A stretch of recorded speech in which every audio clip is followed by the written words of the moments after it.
त्या वयामध्ये खऱ्या अर्थानं संस्कार केले पाहिजेत। जीवन जगत असताना त्या विद्यार्थ्यांना एक चांगलं मार्गदर्शन व्हावं यासाठी या संस्थेने 1 तारीख ते 15 तारीख संवाद बालमननचा कार्यक्रम आयोजित केला आहे। खऱ्या अर्थानं ज्या कार्यक्रमाची खरंच गरज आहे त्या उपक्रमाला या ठिकाणी त्यांनी सुरुवात केली आहे। त्या संस्थेच्या सर्व शिक्षक व शिक्षकेतर कर्मचारी वर्गाचं या ठिकाणी मनापासून अभिनंदन करतो।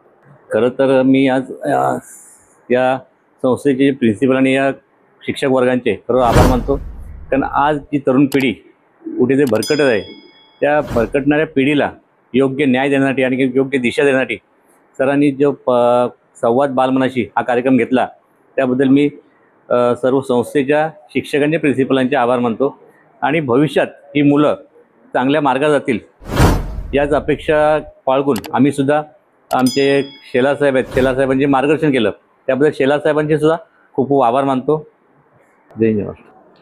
दी चिल्ड्रनेस सोसायटी औद्योगिक प्रशिक्षण संस्था मानखुर्द येथे समाजातील अनाथ निराधार निराश्रित मुलांना मोफत प्रशिक्षण दिले जाते। त्या व्यतिरिक्त काही जागा रिक्त राहिल्या तर आपण या परिसरातील आजूबाजूच्या परिसरातील मुलांना इथे प्रवेश देतो। 1989 ला स्थापन झालेल्या या संस्थेतून आज अनेक मुलं BRC, railway, Mazagaon dock, BMC या क्षेत्रात कार्यरत आहेत।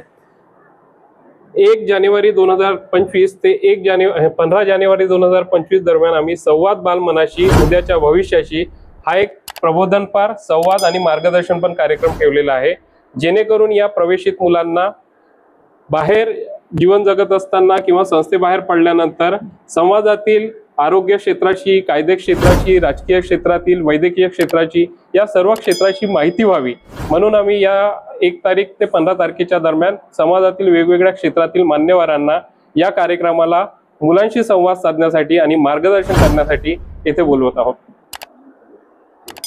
आमच्या इथे 1 ते 15 तारखेपर्यंत संवाद बालमनाशी ठेवला आहे सर लोकांनी, सगळ्या प्रिन्सिपल सर लोकांनी। तर आमच्या आयुष्यामध्ये काय काय घडलं पाहिजे त्यासाठी सरांनी चांगल्या गोष्टी, चांगले लोक आम्हाला सांगतात, म्हणजे आयुष्यात भविष्यात काय करायचं आहे आणि व्यसन नाही करायला पाहिजे हे सगळं सांगतात। क्या नाम है आपका? केतन सुनील वेखंडे।